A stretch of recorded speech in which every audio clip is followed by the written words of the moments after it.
ऐसे ही का तमाम ये संबोधि माल है, वैसा ही रंगो रूप है, पैसा ही माल है।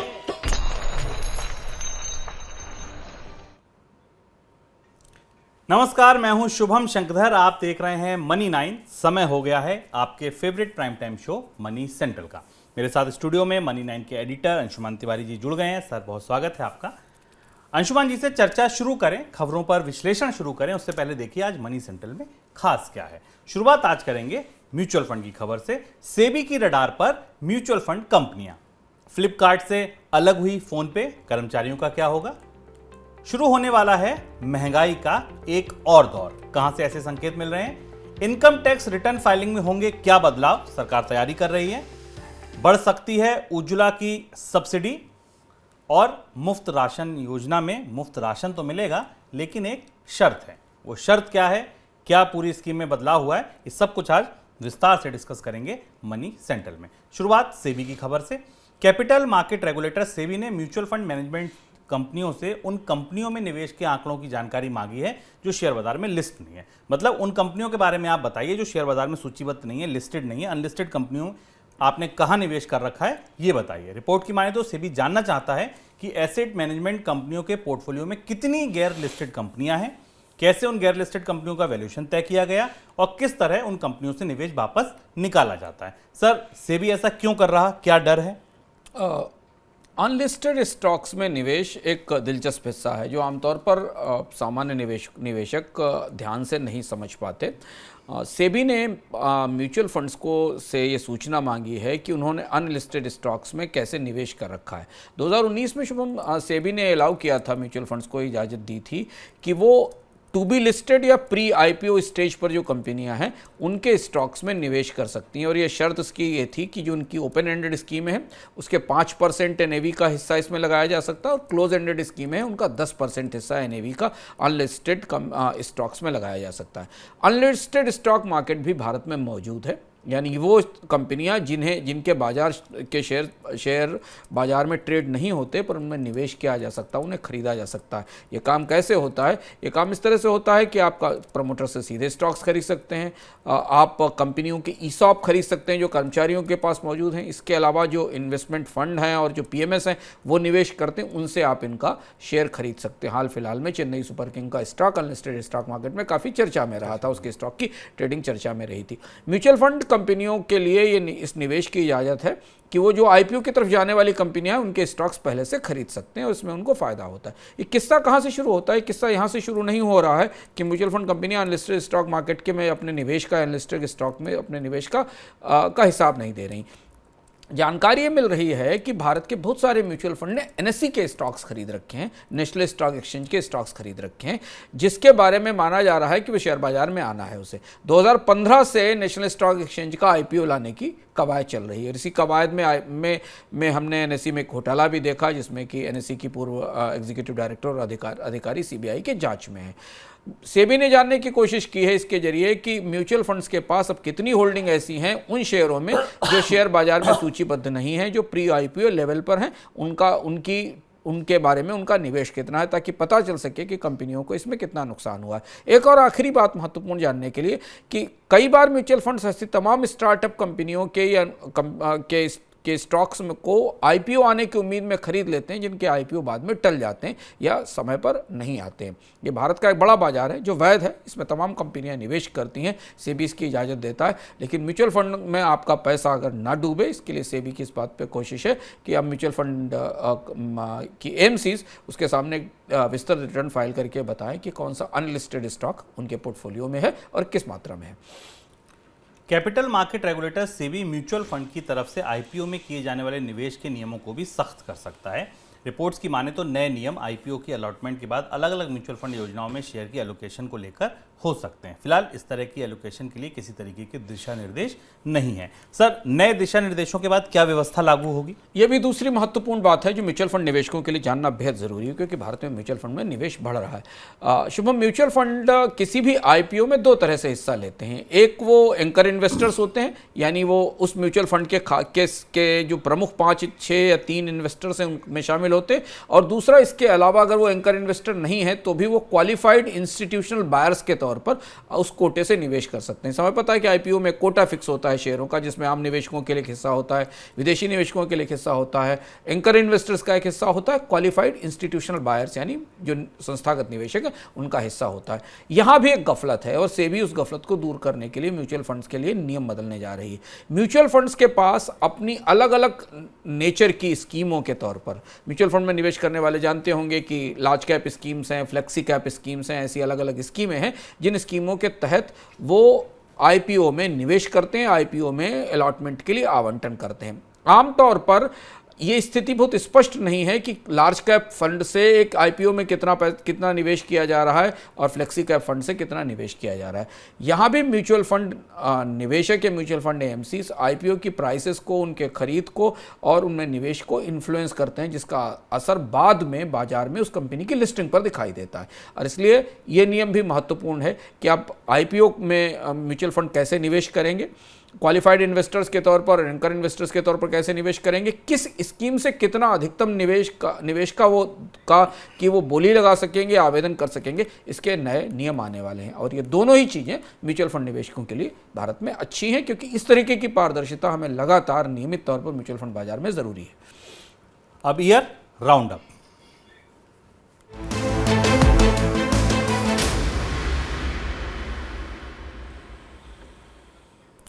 ये हमारी नई पेशकश, ये पेशकश अब से लेकर और नया साल आने तक जारी रहेगी। इसमें हम आपको पूरे साल के दौरान अलग अलग क्षेत्रों में, अलग अलग कंपनियों में, अलग अलग स्टॉक्स में क्या हुआ, उनके रिटर्न कैसे रहे, इसके बारे में जानकारी देंगे। आज बात नए जमाने के स्टार्टअप जो इस साल शेयर बाजार में आए, उनकी क्या गत हुई, किस नियति को प्राप्त हुए, ये जानिए।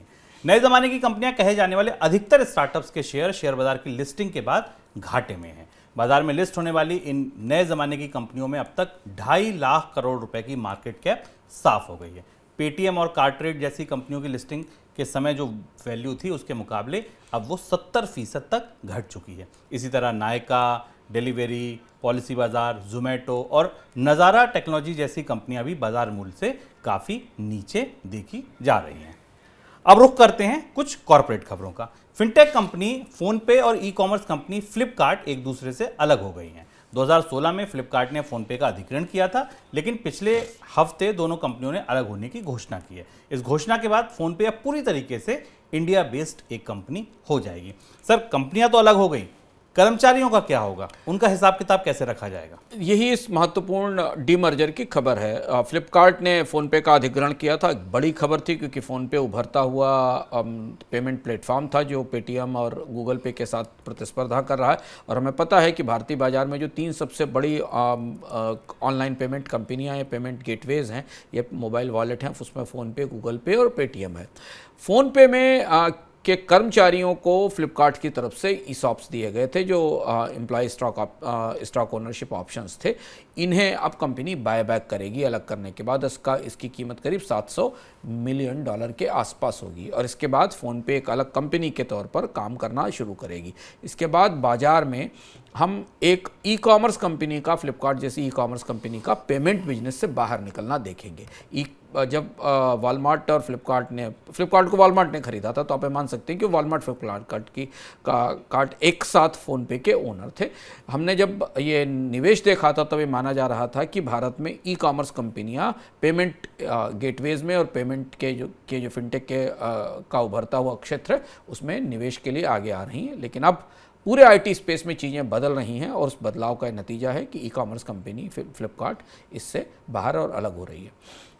3,250 करोड़ रुपए के लोन फ्रॉड घोटाले के आरोप में सीबीआई ने पिछले हफ्ते आईसीआईसीआई बैंक की पूर्व एमडी चंदा कोचर और उनके पति दीपक कोचर को गिरफ्तार किया है। और सोमवार को यानी आज इसी मामले में वीडियोकॉन ग्रुप के चेयरमैन वेणुगोपाल धूत की गिरफ्तारी भी हुई है। चंदा कोचर पर आरोप है कि उन्होंने आईसीआईसीआई बैंक में अपनी पोजीशन का गलत इस्तेमाल करते हुए 2009 और 2011 में वेणुगोपाल के वीडियोकॉन ग्रुप को कर्ज मंजूर किया। इस मामले में करीब 7 साल पहले शिकायत दर्ज की गई थी और चंदा कोचर को इसी मामले की वजह से 2018 में आईसीआईसीआई बैंक से अपना पद छोड़ना पड़ा था। सर, ये पूरा घोटाला क्या था?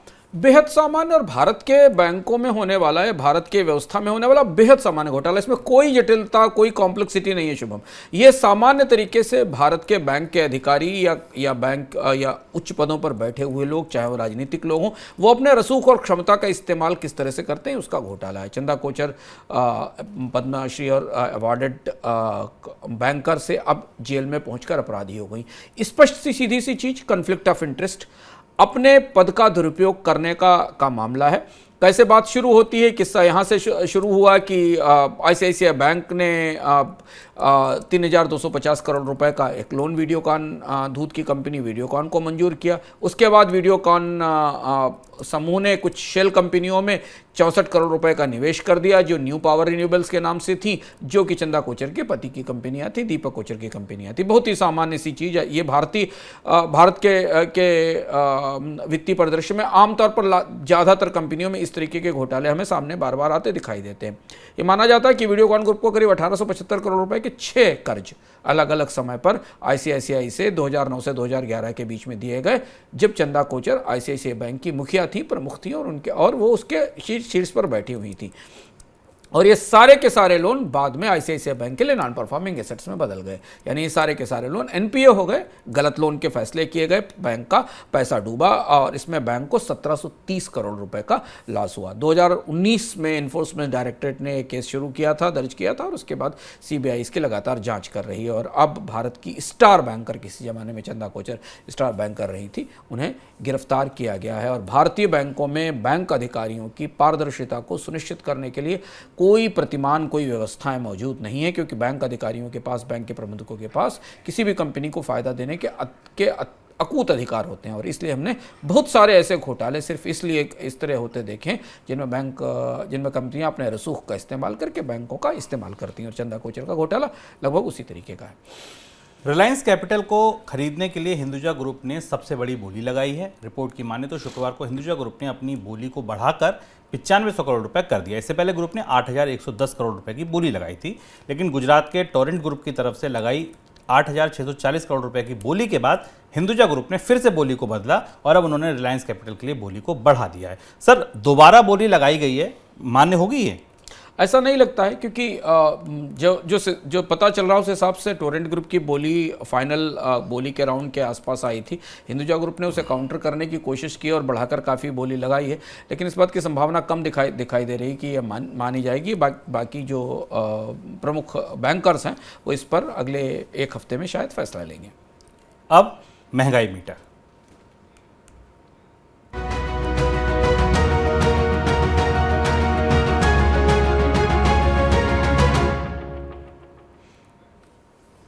आज महंगाई के संकेत मिल रहे हैं स्टील की फैक्ट्रियों से। ग्लोबल मार्केट में स्टील की कीमतों में हुई बढ़ोतरी के बाद कई भारतीय कंपनियां भी जनवरी से स्टील के दाम बढ़ाने की तैयारी कर रही हैं। हाल में सरकार की तरफ से स्टील पर निर्यात पर टैक्स हटाने के बाद स्टील की एक्सपोर्ट मांग बढ़ने की संभावना है और उसका असर भी कीमतों पर दिख सकता है। इसके अलावा जनवरी से घरेलू मार्केट में भी स्टील की मांग में बढ़ोतरी की संभावना है। साथ में अगले वित्त वर्ष 23-24 के दौरान देश की मांग 6 से 7% बढ़ने का अनुमान है। बढ़ी हुई मांगें कीमतों को सहारा दे रही हैं। सर, महंगाई का क्या एक और दौर शुरू होने वाला है यहाँ से? हाँ, अब यहाँ से हम भारत की महंगाई में बढ़ोतरी के एक नए दौर की तरफ बढ़ते दिखाई दे रहे हैं। उसकी कई वजह, स्टील उसका एक महत्वपूर्ण संकेत है। स्टील की कीमतों में हमने दिसंबर के महीने में गिरावट देखी थी शुभम, इसके बाद भी कि हमें लग रहा था कि भारतीय बाजार में मांग आएगी, पर मांग का असर नहीं दिखाई दिया। स्टील की कीमतों में करीब 5 से 6% का फॉल कोल्ड रोल्ड कॉइल्स में और हॉट रोल्ड कॉइल्स में 56,000 रुपये से 53,000 रुपये पर टन के आसपास की कीमत गिरकर आई थी। कंपनियां अब यहाँ से अगले 6 महीने में जैसे जैसे मैक्रो इकोनॉमी का पिक्चर, यानी व्यापक अर्थव्यवस्था के जो प्रमुख संकेतक हमारे सामने स्पष्ट होते दिखाई दे रहे हैं, भारतीय अर्थव्यवस्था में अगले 2 तिमाहियों में मंदी रहेगी, अगले साल की आर्थिक विकास दर 6% के आसपास रहेगी। ये सारी चीज़ें कंपनियों को डिमांड सिकुड़ने की, डिमांड श्रिंक होने की संभावनाएं बता रही है। और इसलिए अब कंपनियां क्रमशः अपने मार्जिन्स को प्रोटेक्ट करने के लिए कीमतें बढ़ाना शुरू करेंगी। और ये प्रक्रिया हमने त्योहारी सीजन खत्म होने के तुरंत बाद शुरू होते देखी थी, जब कार कंपनियों ने, ऑटोमोबाइल कंपनियों ने कीमतों में बढ़ोतरी का ऐलान किया था। और वहाँ से अब ये प्रक्रिया अन्य उद्योगों में, खासतौर से मेटल उद्योगों में जाएगी। और मेटल उद्योग में जैसे ही स्टील की कीमतें बढ़ेंगी वैसे ही उसका असर हमें बाकी स्टील के सारे कंज्यूमर्स पे दिखाई देगा, क्योंकि स्टील सबसे बड़ा कच्चा माल है। तो अब यहाँ से महंगाई की एक प्रक्रिया शुरू होगी जो मंदी के बीच, घटती मांग के बीच अपने मार्जिन्स को प्रोटेक्ट करने के लिए की जाएगी, यानी कंपनियां अपने नुकसानों को सीमित रखने के लिए अब कीमतें बढ़ाएंगी। अब खबरें आगामी बजट से जुड़ी।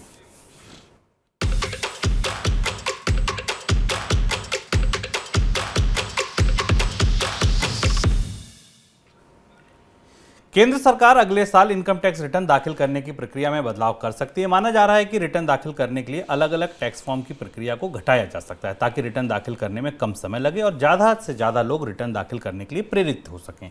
इस साल टैक्स कलेक्शन में हुई 26% बढ़ोतरी ने सरकार को आयकर रिटर्न की प्रक्रिया में बदलाव के लिए प्रेरित किया है। सर, क्या बदलाव हो सकते हैं?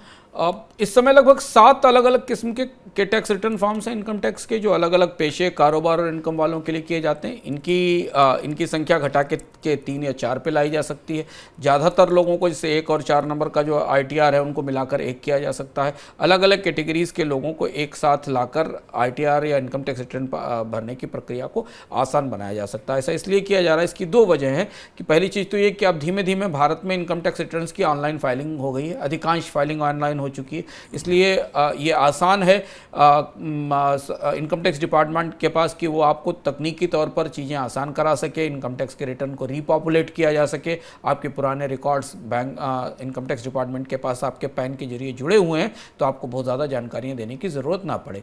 और ये स्वाभाविक और व्यवहारिक भी है कि इनकम टैक्स रिटर्न के फॉर्म्स की संख्या कम की जाए। शायद इस बार के बजट में इस बात का ऐलान हो सकता है। हालांकि बजट में निगाहें इस बात पर भी होंगी कि क्या बजट में इनकम टैक्स में कोई बड़े व्यापक बदलाव हो सकते हैं। कैपिटल गेंस टैक्स को लेकर दोनों तरीके की चर्चा है। एक चर्चा ये है कि सरकार इस बार कैपिटल गेंस टैक्स में कुछ बदलाव करेगी, दूसरी चर्चा है कि सरकार फिलहाल इंतजार करेगी और ये चूंकि सरकार का आखिरी बजट होगा, नई सरकार जब आएगी तब उसके बाद वो कैपिटल गेंस टैक्स की व्यवस्था में बदलाव करेगी। लेकिन इनकम टैक्स की प्रोसेस की दृष्टि से शायद इनकम टैक्स के रिटर्न्स के फॉर्म्स की संख्या कम होने की घोषणा इस बार बजट में की जा सकती है। प्रधानमंत्री उज्ज्वला योजना के तहत LPG सिलेंडर पर दी जाने वाली सब्सिडी 1 और साल के लिए बढ़ाई जा सकती है। इस बार के बजट में सरकार की तरफ से सब्सिडी बढ़ाने की घोषणा हो सकती है। ये योजना LPG कनेक्शन लेने वाले परिवारों को साल भर में 12 सिलेंडर भरवाने के लिए दी जाती है। सर, कितनी आगे बढ़ सकती है सब्सिडी और कितनी सब्सिडी है ये दरअसल?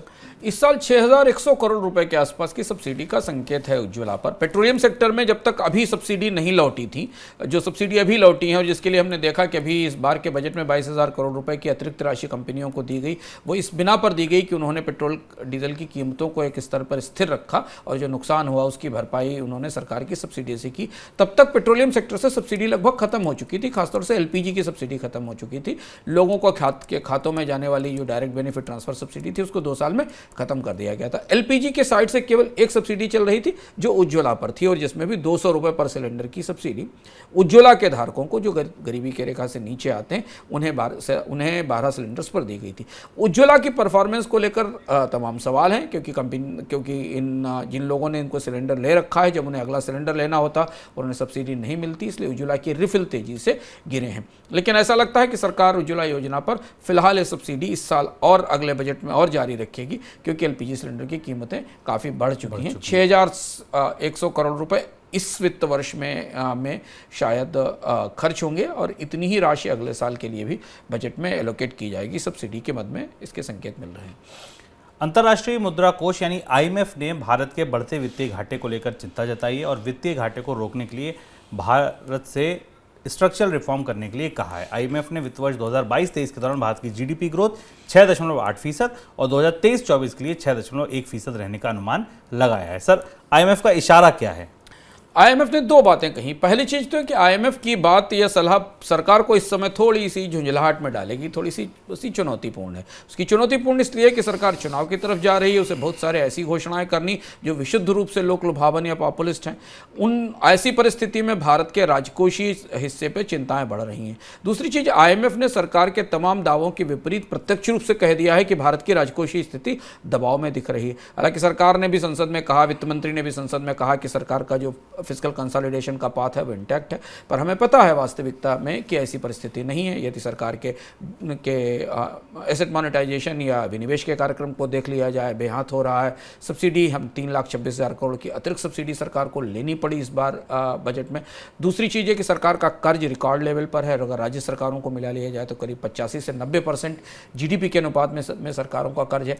ऐसी स्थिति में ठीक बेहद नाजुक मौके पर जब अर्थव्यवस्था को सरकार की तरफ से निवेश की दरकार या ज़रूरत है, IMF ने भारत के राजकोषीय घाटे को लेकर एक किस्म से लाल झंडी दिखा दी, अलार्म बजा दिया है। अब इसका असर बाकी और निवेशकों पर और बाजार पर पड़ेगा, और इसलिए अंतर्राष्ट्रीय एजेंसियों की निगाह के बीच अगला बजट बनाना सरकार के लिए और बड़ी टेढ़ी खीर है। ये इसका एक दूसरा हिस्सा IMF के दूसरे आकलन से जुड़ता है। टेढ़ी खीर इसलिए है क्योंकि अगला साल भारतीय अर्थव्यवस्था के लिए मंदी का साल होने वाला है, और भारतीय अर्थव्यवस्था 6%, 5.5% से 6% के आसपास की विकास दर तय करेगी। हालांकि IMF ने 6.1% कहा है, पर बहुत सारे आकलन 6% से नीचे के भी हैं, 5.5% के आसपास के।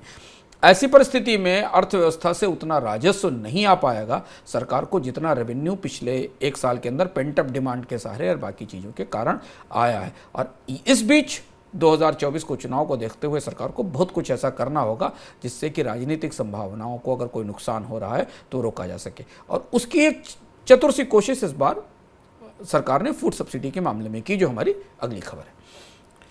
और वही दिन की सबसे बड़ी खबर है।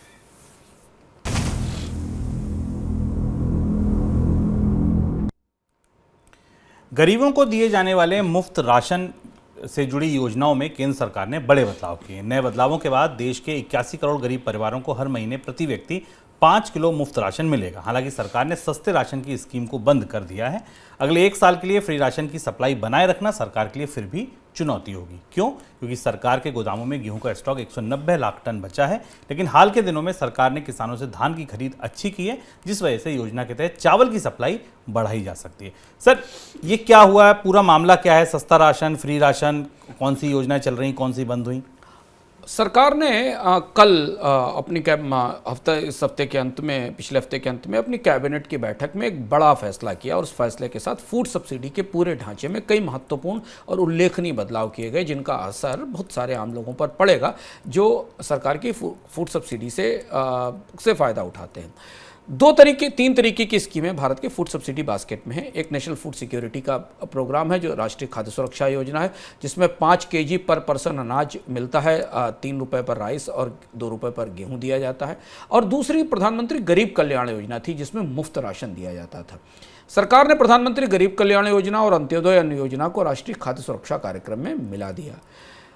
प्रधानमंत्री गरीब कल्याण योजना के तहत मिलने वाला राशन मुफ्त था, जबकि खाद्य सुरक्षा कार्यक्रम के तहत मिलने वाले राशन के लिए लोगों को भुगतान करना होता था। व्यवस्था इस तरह से बदली गई कि प्रधानमंत्री गरीब कल्याण योजना वाला मुफ्त राशन बंद करके जो कोटा राष्ट्रीय खाद्य सुरक्षा कार्यक्रम के तहत 5 kg पर पर्सन को मिलने वाला अनाज था, उसे मुफ्त कर दिया गया पूरे एक साल के लिए। अगले एक साल के लिए दिया जाएगा। तो मतलब ये कि मुफ्त मिलेगा मगर थोड़ा मिलेगा, या मुफ्त खाएं तो मगर थोड़ा खाएं। ये स्ट्रक्चर सरकार ने राजकोषीय घाटे के दबाव और सब्सिडी के दबाव को लेकर किया है। तो इससे पहले यदि एक परिवार के लोगों को दोगुना अनाज मिलता था एक सस्ती कीमत पर और एक मुफ्त, उसकी मात्रा उनको मिलने वाले अनाज में कम हो जाएगी, लेकिन जितना मिलेगा वो मुफ्त मिलेगा। सर, इससे सब्सिडी पर असर पड़ेगा? सब्सिडी पर बड़ा असर पड़ेगा, क्योंकि जो सब्सिडी के आकलन हमें मिल रहे थे उस हिसाब से इस साल सरकार की जो फूड सब्सिडी का बिल था वो रिकॉर्ड लेवल पर पहुंच रहा था प्रधानमंत्री गरीब कल्याण योजना के हिसाब से। और ये माना जा रहा था कि करीब इस साल फूड जो एनएफएसए की नेशनल फूड सिक्योरिटी एक्ट की जो सब्सिडी है, जो पीडीएस के तहत चलाई जाती है, वो करीब 1.8 लाख करोड़ रुपए के आसपास है। इसके ऊपर प्रधानमंत्री गरीब कल्याण योजना के लिए अगर ये स्कीम जारी रहती तो सरकार को 10 से 15 हज़ार करोड़ रुपए एडिशनल और अगले 3 महीने में देने पड़ते। अब यह माना जा रहा है कि 2 लाख करोड़ रुपए के समग्र बजट में साल भर में 2 लाख करोड़ रुपए के, अगले वित्त साल के लिए 2 लाख करोड़ रुपए के तक के समग्र बजट में ये प्रक्रिया पूरी हो जाएगी और राष्ट्रीय खाद्य सुरक्षा कार्यक्रम के तहत, पीडीएस के तहत जो आने वाले लोग हैं उन्हें मुफ्त अनाज दिया जा सकेगा। इसके साथ सरकार ने एक काम और महत्वपूर्ण किया कि बजट से पहले खाद्य सुरक्षा योजना की तस्वीर पूरी तरह साफ कर दी। अब यहाँ से लेकर अगले चुनाव तक 2024 तक अनाज खाद्य सुरक्षा की योजना में किसी बड़े बदलाव की संभावना नहीं दिखाई देती और इससे जो मुफ्त अनाज पर दी जा रही सब्सिडी थी, अनाज की मात्रा कम होने से सब्सिडी की मात्रा भी कम हो जाएगी, क्योंकि 2 हिस्सों में सब्सिडी का अनाज जाता था, एक मुफ्त वाला और एक रियायती कीमत पर। अब सेंट्रल इशू प्राइस पर इशू होने वाला अनाज पूरी तरह मुफ्त होगा लेकिन कम मात्रा में दिया जाएगा। इससे उम्मीद है कि सरकार को सब्सिडी में बचत होगी। 2 लाख करोड़ रुपए के आसपास का सब्सिडी का बिल अगले साल रहने की, 2.7 लाख करोड़ रुपए के आसपास का सब्सिडी का बिल रहने की संभावना है। सर, और अनाज के भंडारों पर क्या असर होगा? ये दुविधा की बात है। हालांकि ऐसा माना जा रहा है कि चूंकि सरकार के पास से अनाज की आपूर्ति पीडीएस के तहत घट जाएगी, क्योंकि अनाज की मात्रा कम की गई है, मुफ्त अनाज तो दिया जा रहा है पर 2 स्कीमों के तहत जाने वाले अनाज की मात्रा कम की गई है, तो सरकार के स्टॉक्स में थोड़ा ज़्यादा अनाज मिलेगा और वो ओपन मार्केट में इंटरवेंशन के लिए तैयार होगी। लेकिन इस मामले में अब मैं फिंगर्स क्रॉस्ड हैं, क्योंकि वीट का स्टॉक रिकॉर्ड लो स्तर पर है। खरीफ के धान की खरीद अभी दिखाई दे रही है बाजार में। इसके बाद ये स्थिति स्पष्ट होगी कि बफर स्टॉक क्या ऐसी स्थिति में है कि वो बाजार में ओपन मार्केट सेल कर सकें। पर ओवरऑल जो फूड की डिमांड थी, फूड ग्रेन की जो डिमांड थी या जो अनाज की पूरी डिमांड सरकारी रियायती या मुफ्त स्कीमों के तहत थी, उस मांग को सिकोड़ने में, उस मांग को कम करने में इस व्यवस्था से सरकार सफल रहेगी और जिसका असर हमें बाजार में गेहूं और चावल की कीमतों पर आने वाले समय में दिखाई देगा। परोक्ष रूप से अगर कीमतें घटती हैं तो उसका लाभ हमें खाद्य महंगाई में कमी के तौर पर भी नजर आएगा। चीन में कोरोना की वजह से भारत में इलेक्ट्रिक गाड़ियों की सप्लाई पर असर पड़ सकता है। इलेक्ट्रिक गाड़ियों को तैयार करने में इस्तेमाल होने वाले उपकरणों का बड़ा आयात चीन से होता है और वहां पर कोरोना की वजह से उत्पादन प्रभावित होने की आशंका है, जिस वजह से भारत में आयात होने पर मुश्किल आ सकती है, सामान की सप्लाई पर असर पड़ सकता है। इसके अलावा चीन में जनवरी के दूसरे पखवाड़े से चीनी नववर्ष की छुट्टियां भी हो जाती हैं, इससे भी उत्पादन पर असर पड़ेगा। सर, इलेक्ट्रिक वाहनों के तो हमने फार्मा पे देख लिया, कंज्यूमर ड्यूरेबल्स इलेक्ट्रॉनिक्स आइटम पे देख लिया, अभी इलेक्ट्रिक वाहन अगली दुकान है जहां पर असर पड़ेगा। हाँ, ऑटोमोबाइल, फार्मा और इलेक्ट्रॉनिक्स के बाद ऑटोमोबाइल बड़ी चीज। ऑटोमोबाइल में इलेक्ट्रिक वाहन और सामान्य वाहन भी कई सारे पुर्जों की आपूर्ति के लिए चीन पर निर्भर है। चीन में कोरोना की जो ताज़ी खबरें आ रही हैं और जिस तरीके में चीन में कोरोना के वायरस का जो ग्रोथ है उसको कम होने में अगले 3 से 4 हफ्ते लगेंगे और फिर छुट्टियां भी चीन में शुरू हो रही हैं। इलेक्ट्रिक व्हीकल्स के लिए बैटरी और इंपॉर्टेंट कंपोनेंट्स की आपूर्ति की मुश्किल रहेगी। दूसरी महत्वपूर्ण मुश्किल ये रहेगी कि बाकी ऑटोमोबाइल कंपनियां अपने तमाम पुर्जों के लिए, तमाम और ज़रूरतों के लिए चीन पर निर्भर हैं, उसमें भी गिरावट आएगी और इसका असर हमें जो नए साल पे नए मॉडल्स के लॉन्च और सेल्स दिखाई देते हैं ऑटोमोबाइल कंपनियों में वो पे पड़ेगा और इसका असर कीमतों पर भी दिखाई देगा, क्योंकि बहुत सारे ज़रूरी क्रिटिकल कच्चे माल की कमी कुछ अगले 2-3 महीनों तक रहेगी जब तक चीन में परिस्थितियां सामान्य नहीं हो जाती। महंगाई की एक आग यहाँ भी सुलग रही है। रूस की तरफ से तेल उत्पादन में कटौती की धमकी के बाद ग्लोबल मार्केट में कच्चे तेल की कीमतों में तेजी देखी जा रही है। ब्रेंट क्रूड का भाव करीब $84 प्रति बैरल के करीब है और WTI पर क्रूड $80 के करीब पहुंच गया है। रूस की तरफ से कहा गया है कि G7 देशों की तरफ से उसके कच्चे तेल पर लगाई गई कैपिंग के जवाब में वह आने वाले दिनों में अपने रोजाना तेल उत्पादन में 5 से 7 लाख बैरल की कटौती कर सकता है। G7 देशों ने रूसी तेल के भाव पर $60 प्रति बैरल की कैपिंग लगाई हुई है। सर, इस घटना के बाद ऑयल का आउटलुक आपको कैसा बनता दिख रहा है?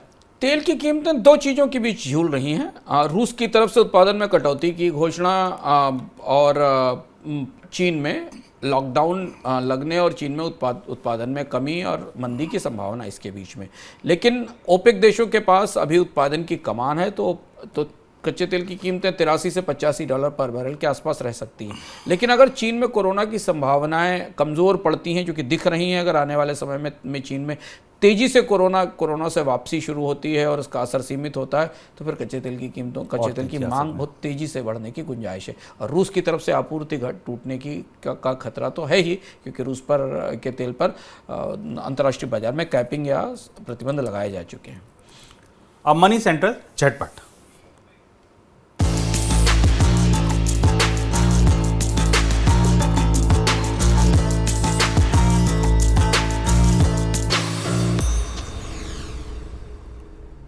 हवाई यात्रा करने वालों के लिए अच्छी खबर है। अगर एयरलाइंस की तरफ से यात्री के टिकट को डाउनग्रेड किया जाता है तो एयरलाइंस को उसके टिकट का पूरा पैसा रिफंड करना पड़ेगा और साथ में यात्री को बिना किराए के उसके गंतव्य तक पहुंचाना होगा। एविएशन रेगुलेटर डीजीसीए की तरफ से टिकट डाउनग्रेड किए जाने को लेकर नए नियम जारी किए जा रहे हैं जिनमें यात्रियों के हितों का ध्यान रखा जाएगा। नए नियम फरवरी से लागू हो सकते हैं।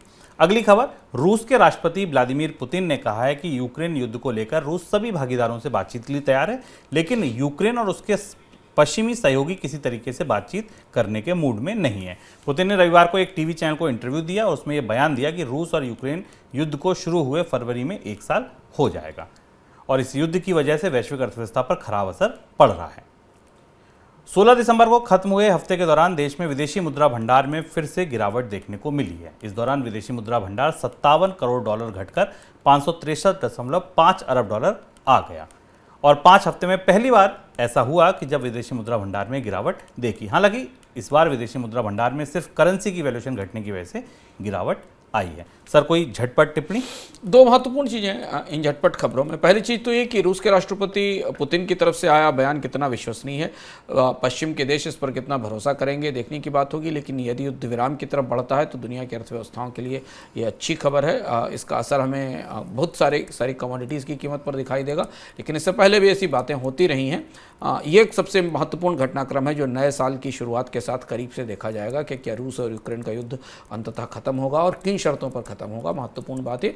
और दूसरी चीज़ जो एविएशन इंडस्ट्री की तरफ से, एविएशन सरकार गवर्नमेंट की तरफ से, डीजीसीए की तरफ से फैसला आया है और ये बहुत समय से यात्रियों की ये सुविधा की मांग थी कि अगर उनकी टिकट डाउनग्रेड की जाती है तो उन्हें उसका पूरा रिफंड मिलना चाहिए।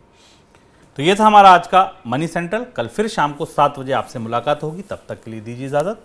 नमस्कार। ऐसे ही का तन्हा